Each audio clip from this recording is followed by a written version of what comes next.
Nor was it the mastermind behind the stage trickery, Mr. Enoch Drebber. It was you, Dr. Courtney Scythe. Grr. Oh, she's been called out, man.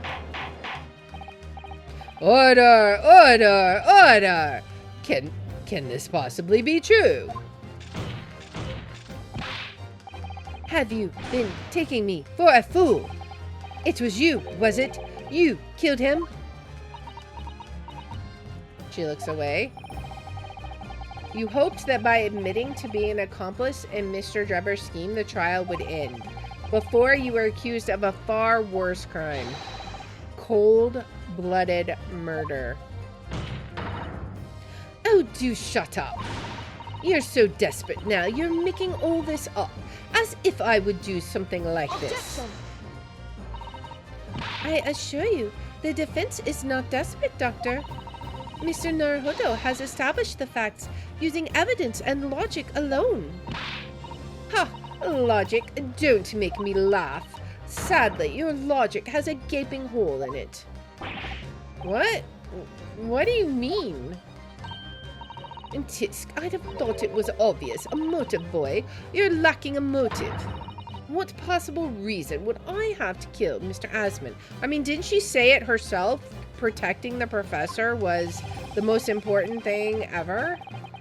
Asman was involved in any number of criminal activities, from coercion to theft to murder. But there's no known connection to Dr. Scythe there. I mean, we have his signature linking him to the professor. I'm rather relieved to say it does seem somewhat far-fetched. True, there's no obvious motive, but there's still something in the back of my mind. I feel sure I've seen something somewhere that hints at why the coroner might have done this. Yes, I might have tampered with the crime scene and concocted a fake report, but murdering someone for no reason is a very different story. Objection. I mean, I feel like we've already done this evidence before. No, when you question what possible reason you could have for wanting to kill Mr. Asman, something did come to mind. What? What is it, counsel? Enlighten the court at once. Oh boy. Yes, we saw it yesterday, didn't we? Something that seems strange, but we had no reason to suspect it at the time. There's a particular object that explains why Dr. Scythe would have wanted to kill Mr. Asman. Let's look in the court record. What do we have? So we have the screwdriver. Metal screwdriver that was found poking through the grill in the base of what remains of the kinesis machine. Has a very distinctive handle. And then we have the waxwork head, the head of the Professor Waxwork that was stolen from the Madame Tuspel's exhibit. Is there something about this? We've already examined it. There was nothing really significant about it, right? What else is there? What is this scalpels it's talking about? I don't even have that in my evidence. Scalpels? However,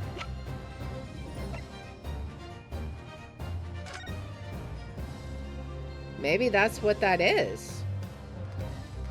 Oh, wait. It was the report on her desk when we went to her office. She was smuggling them or something, right? She had like so many requested scalpels. It's a scalpel, or rather scalpels. Did you say scalpels? When she burst in on us and kicked us out of her office. It would appear the word has struck a chord, Doctor. Ew. Come on, out with it. It was yesterday when we visited your laboratory. Right, it was in this book. Look at this big, thick book here. Ah, it appears to be an accounting ledger. It's a record of the forensic investigation team's spending, I think. And they had spent a ton on scalpels. What is it? It's clear that the team purchases various equipment and supplies on a monthly basis, but, well, one entry seems rather strange. Really? In what way? They're buying 500 scalpels every month. Yeah, they were buying like a ton. Why? What was the deal with that? And was he blackmailing them? 500 scalpels a month? At first, I wondered what on earth you could be using that many scalpels for. But actually, I realize now it's not the scalpels themselves that are significant. It's the money for them, disappearing every month from the department's accounts. Oh, is she smuggling money? And he found out? Asmon's criminal organization relied heavily on extortion for its funding. Oh, maybe he was blackmailing her about the professor incident. Tracing the money from the forensic investigation team's account to find out where it was going. It would be extremely straightforward. Ugh. She's like sweating. 10 years ago, when Mr. Asmon was still a journalist and wrote this article about Mr. Drebber, he may well have stumbled upon information as he was researching the story. Information relating to Dr. Scythe's darkest secret that he would use to rack money from her for the next decade. Her darkest secret? Good Lord, you mean? I don't know what happened on the night of that execution 10 years ago, but clearly the opportunity to rid yourself of that menace was too tempting to pass up. So in the end, you weren't coerced at all, were you? You did it entirely of your own free will. You stabbed Mr. Asmon in the heart with all your might. To silence the blackmailer who knew your dark secret forever. So maybe those two little marks we saw in the picture was just part of his shirt then. I thought it was something sticking out of the wound. You'll never understand, none of you. What we've had to keep covered up all these long years. I mean, do tell. I'm dying to know.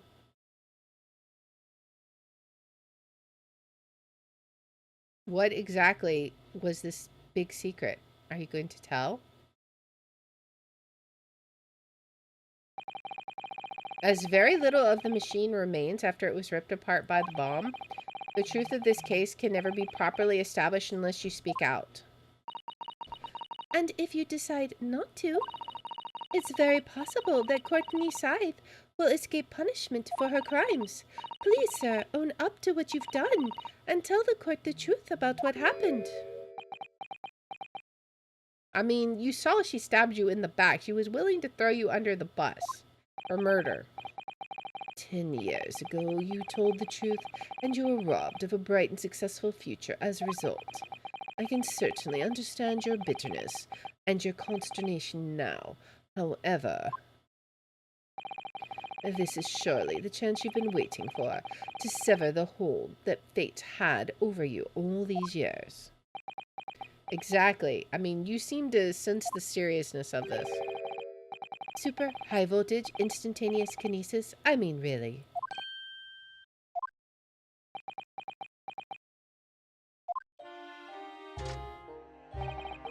It's the addle-brained mock scientists that are the worst, you know.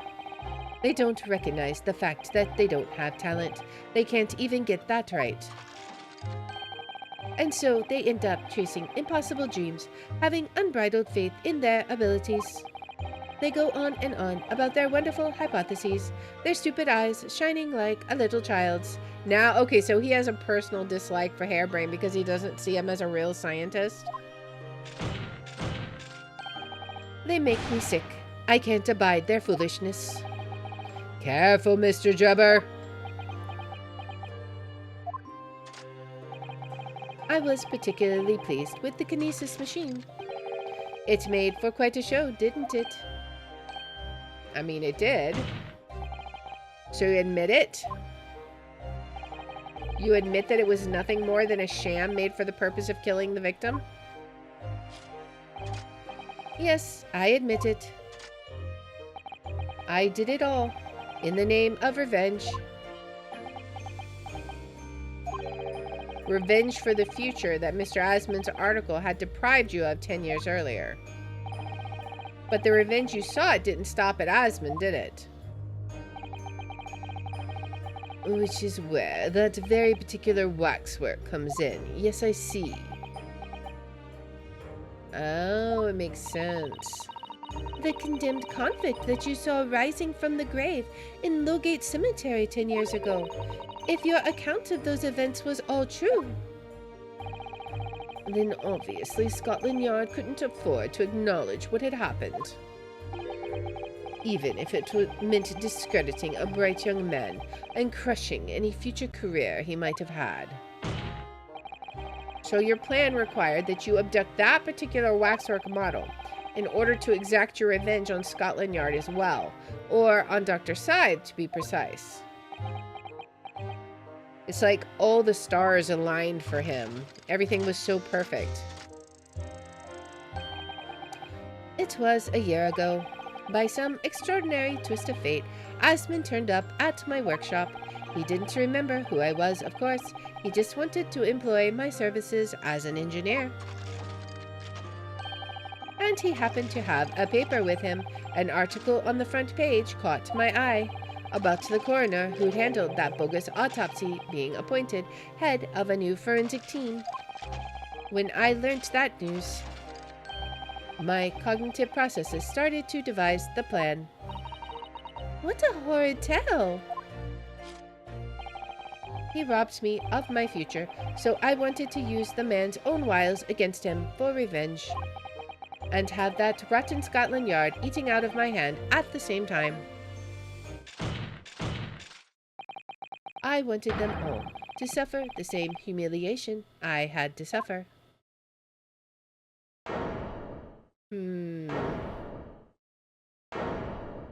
It's all sinking in. Where did Dr. Scythe disappear to? She's just like, I'm just gonna exit stage left. Your actions against those who ruined your future were justified as a revenge, at least to yourself. Certainly, no one has the right to destroy another's prospects, especially for purely selfish gain. And yet, in carrying out your plan, you did exactly that to someone else, didn't you? Did I? Professor Harebrain's only crime was passion for his hypothesis, but you had no compunction about sacrificing his future to effect your revenge. You knew that he would be forever branded a failure and a fraud.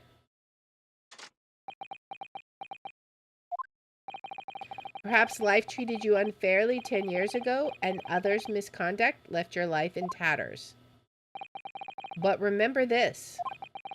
Your own actions resulted in exactly the same thing for another perfectly innocent young man. I mean, granted, it's one he said by his own mouth that he disliked. So, there's that.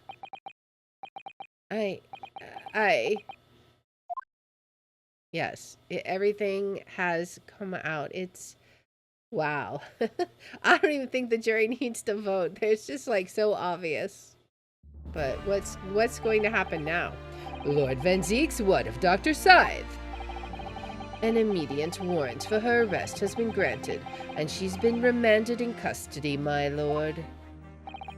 I presume she will face trial in the coming days, along with Mr. Drebber. A most regrettable situation indeed. She's made great contributions to her profession over the years. It's really a hard truth to swallow. However, that is a topic for some future occasion. For now, Professor Harebrain. Oh, yes? It seems there was a great deal more to your experiment than you realized. However, I think we can assume now that all the sordid details have been brought to light. This has been a very long and profound trial, but I'm pleased to say you are absolved of all guilt. Oh boy. This whole experience has taught me a great but painful lesson. This dedicated scientist, this devotee of natural philosophy. I've been selfish and self-centered, and above all, a fool. Professor? I've spent my life thinking of nothing but my research, misguidedly believing that I could do whatever I set my mind to, despite my lack of talent. And the worst of it is, in the process, I've caused others pain and misery. Others who are far, far greater people than I. No, Professor, that's not true. Well, don't tar yourself with the same brush as Drebber. What happened was his doing, and his alone. This outcome is his fate, not yours. You're not to blame in any way. Lord Van Zieks. And the derision with which he referred to you earlier, calling you a fool, talentless even. The man has no idea. But you believe in yourself and work your fingers to the bone to realize your dreams. That's laudable, not laughable. No one has the right to deride another for such choices. Oh. I mean, they were colleagues in school, so... Thank you, Barack. So, ladies and gentlemen of the jury. Yes, my lord. It is this court's expectation that you find the defendant not guilty of the charge of which he stands accused. I presume there are no objections. None for me, my lord. Certainly not. This trial has really made me think, but this is the right decision. It's all been proven methodically and rigorously. I have no misgivings whatsoever. What's that? It's done, is he? It's all over? I don't know what's become of the yard these days. I don't recognize the place. Very well. In that case, I hereby pronounce the defendant not guilty. Awesome.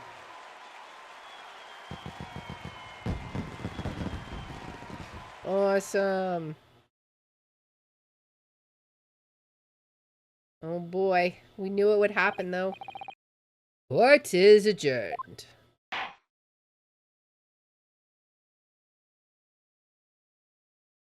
Alright, it's over. Is it though? That was some trial, indeed it was. It was amazing, but we got our client off in the end. He was declared innocent. 24th October, 4:33 p.m. The Old Bailey Defendant's Antechamber. Professor, what a splendid outcome, isn't it? Oh, it is. Congratulations, Professor Harebrain. He looks like Mr. Naruhodo. Mr. Sato. I am truly beside myself with gratitude. How can I ever thank you enough? I'm just glad it's all been cleared up. That you realize you were just caught up in a bad situation.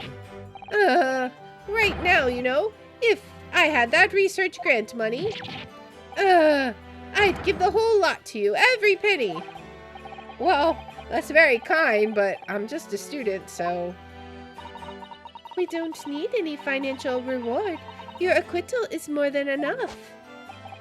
Oh dear. Oh, what can I do?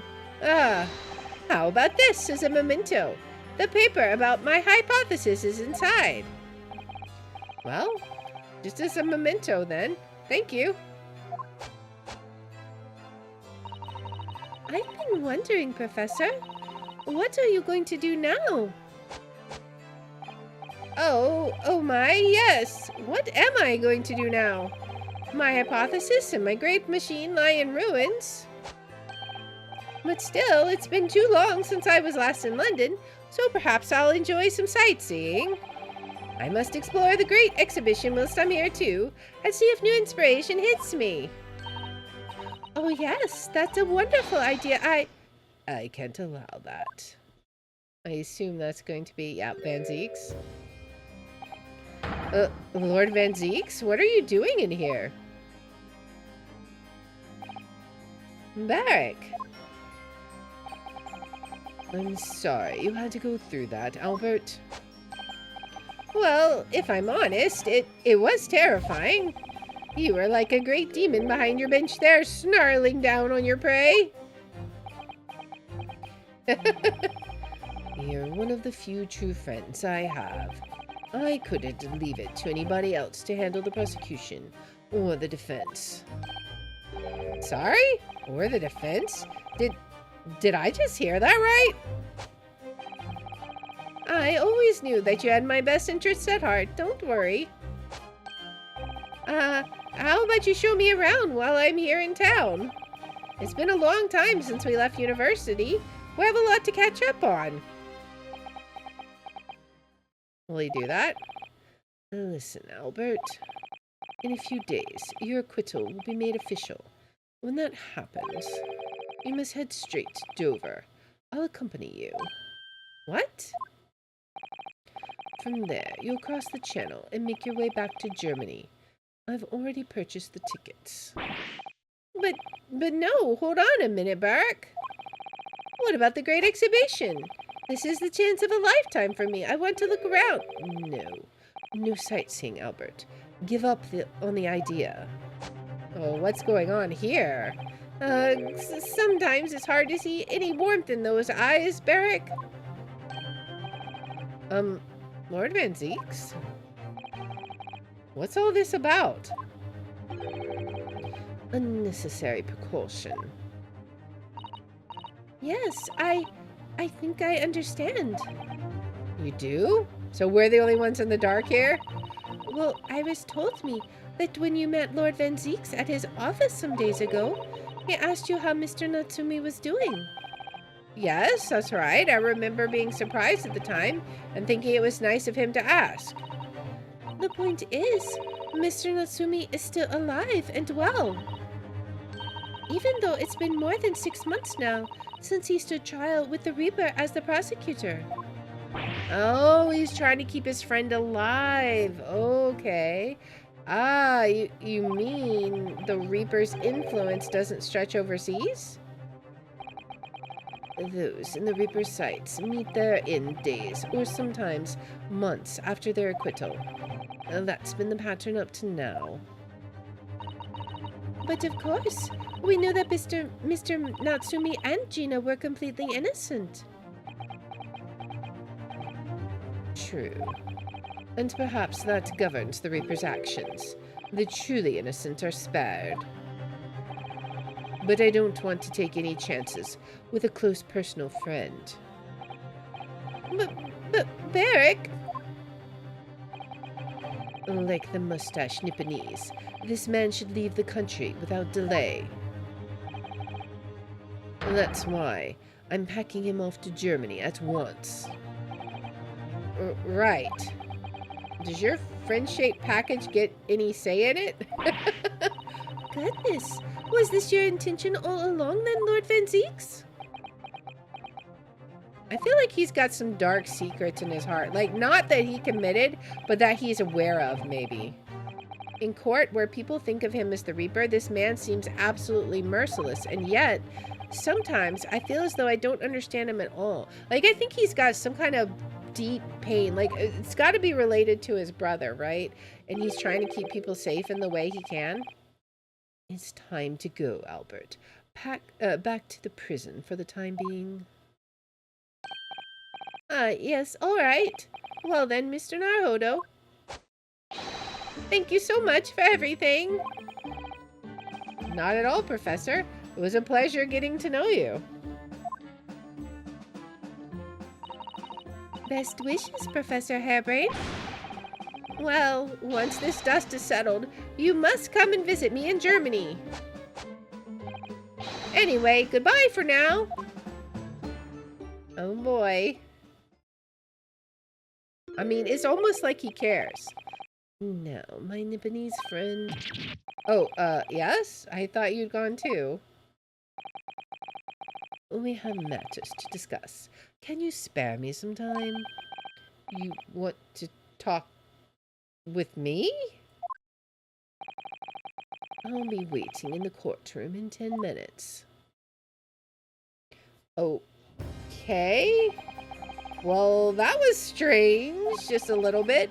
For some reason, I didn't get that sense of impending doom as he walked away this time. What even is the matter? The Enigma, Barrick Van Zieks. What does he want to discuss, I wonder? The answer awaits in the courtroom, I suppose. Here goes, then. Okay, so what's this all about? I'm super curious. What is he going to tell us? 24th of October, 4:58 p.m. The Old Bailey courtroom. Okay. I love how we're just standing behind our little stands. So are you satisfied? You saved a guileless scientist from a great injustice. Yes, I think so. I'm relieved, at least, that the man's innocence could be proven. Anyway, I imagine you've been wondering where my animosity towards you Nipponese comes from. Yes, actually we did.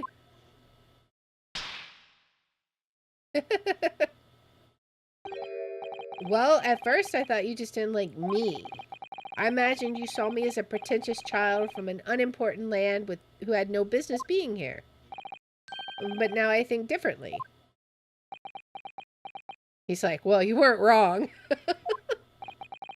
You clearly know our ways, so I would guess that some specific incident led to your thorough dislike of my race. Will you tell me what happened, please? The professor. Oh. I thought I'd never hear that name in this courtroom again, to be honest.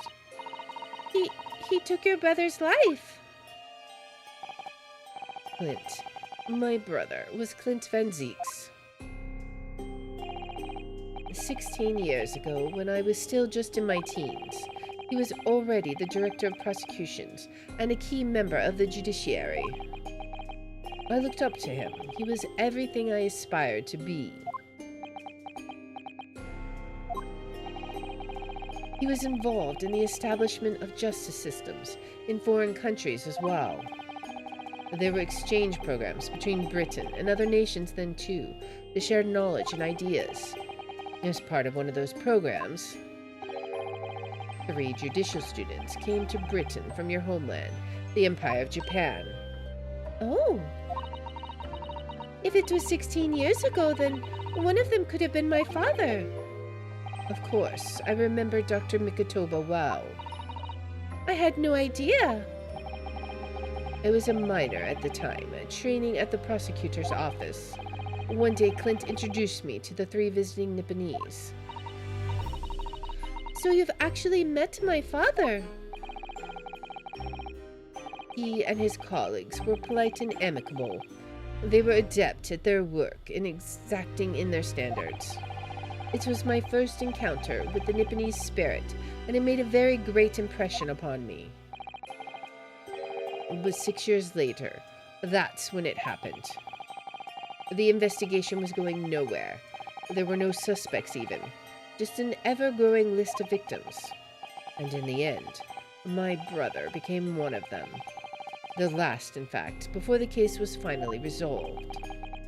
I'm so sorry, Lord Van Zieks, truly. Does that mean the professor was one of those 3 visiting students? Clint was always ready to put his life on the line for justice anyway. So he wouldn't have wanted it any other way. He lost his life to the killer, but it was his victory in the end.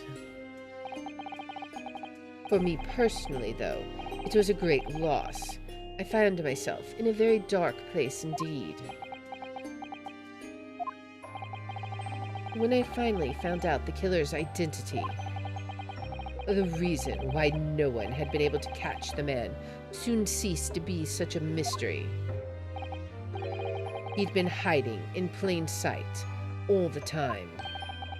In plain sight?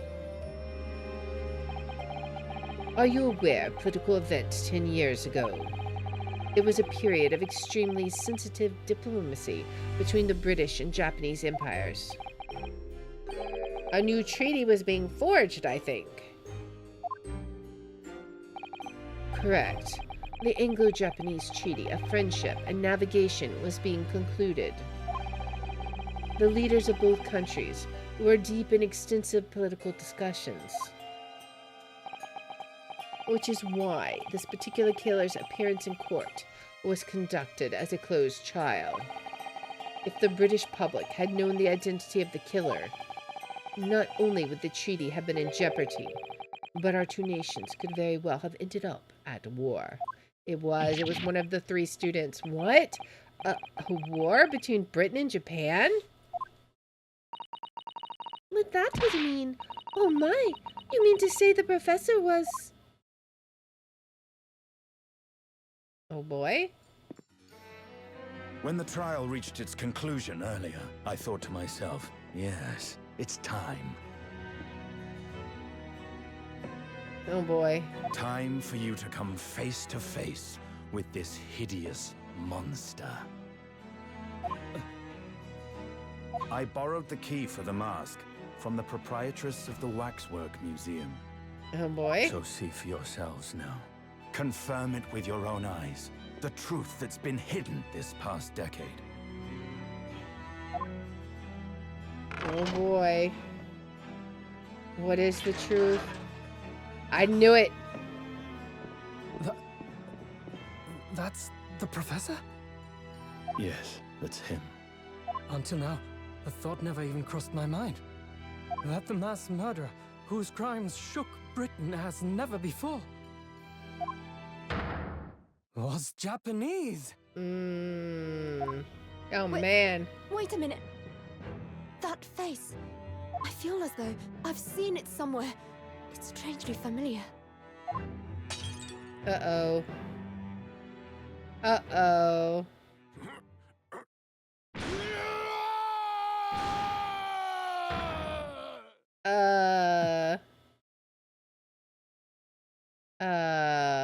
Hello? What is going on here? Oh, man. It's his father! Oh no, it's Kazuma's father! What? Father? Oh no.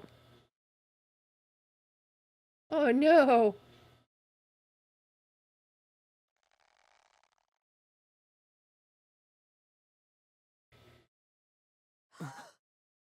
Oh man. Kazuma!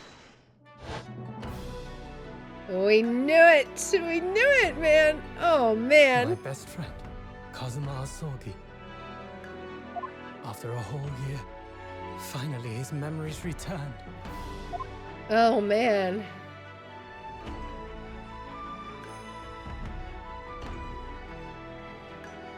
As he stood there before me,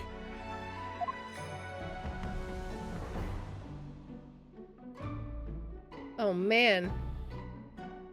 Ryunosuke.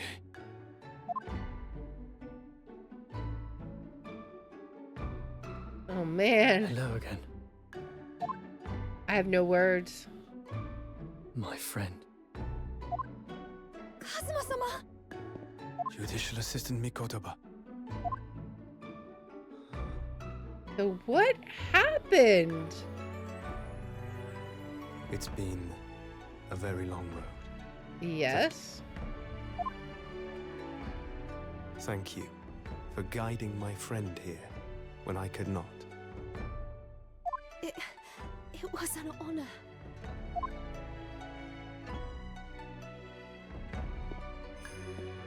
I knew you wouldn't die that easily, Mm-hmm. Kazuma. Oh I owe man. you thanks too. For taking good care of that in my absence. Oh, He gives the sword up now. Karuma, the great blade of the Asogi clan, passed down through the generations. When we left Japan, this sword was at my friend's side. A Japanese man's katana is his soul, and he couldn't be parted from it. Oh man. But then, when the incident happened, it was Susato-san's wish that I inherit the sword, Right? and I've kept it with me ever since, along with my memories of the friendship we shared. What's gonna happen now? With this by my side, I always felt that you were watching over me somehow.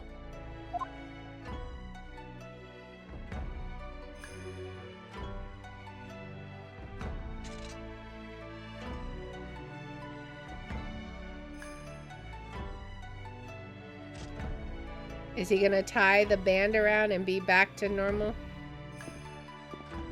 But his dad, his dad was the professor. At last. Father. Are you saying... Surely not.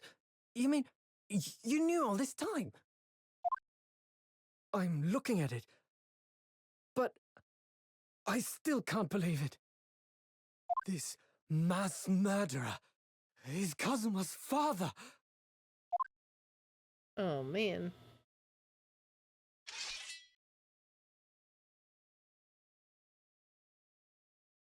What's he going to do? Is he going to cut off his head again?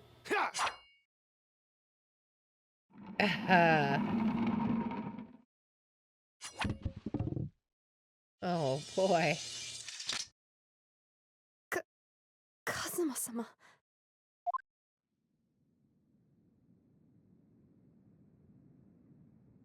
Ryunosuke, we have much to talk about, but now is not the time.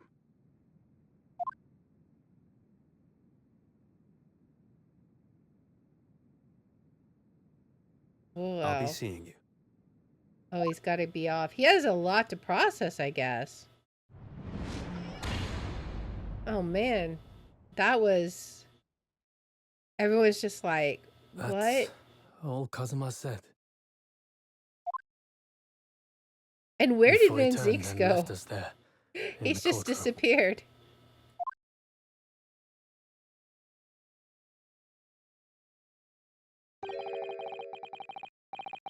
So he's the living after image of the man who took my brother's life, is he? Yes, Kazuma Shogi, my best friend. 3 months ago, when Lord Strongheart introduced us, I had an inkling there was something there, some connection. Why did Lord Strongheart do that?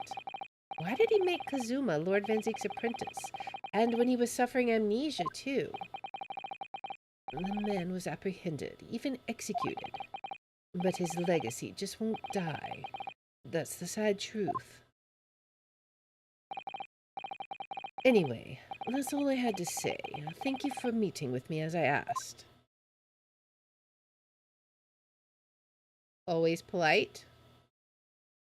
Even in his anger? Man, this whole thing, this is one of those cases where it paints Van Zeeks in a new light. Like, you want to hate him, but then you're like, but do I? 10 years ago, my grandmother took me to the railway station. We were there to meet my father from the train. For me, it was the first time I'd ever seen him. Poor Susato-san. All this is tied up with painful memories for her, too. She's never talked about this with me before, though.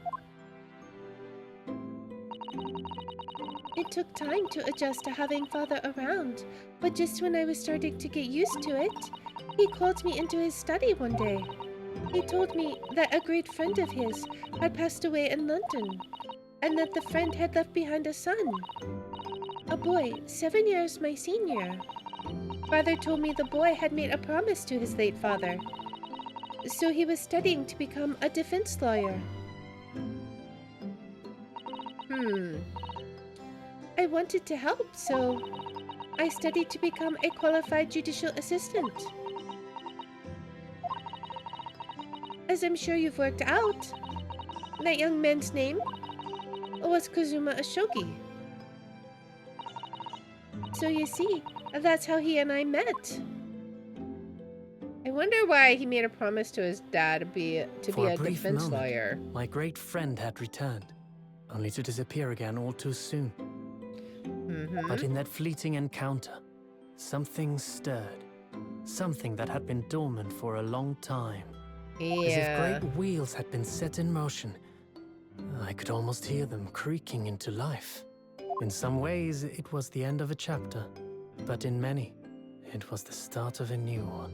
Exactly. Oh man. And so there you have it. That was the return of the great departed soul, the third case in the second Ace Attorney game. And man, was it a doozy.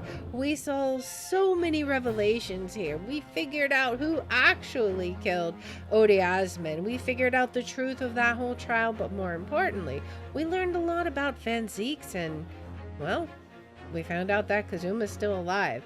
That alone is groundbreaking. What's going to happen next? What's going to be in the next case? I don't know, but man, it's going to have to be a doozy to top this case. So if you like this kind of content, please make sure to like, subscribe, follow, share, all that good stuff. If you want to watch live, we're on Twitch at twitch.tv/Liara27. I have my schedule posted in the about and in the description. And if you want to see which games we're playing each day, I post them on x.com/Liara27. And I hope you join me in the next one. Until then, guys, bye.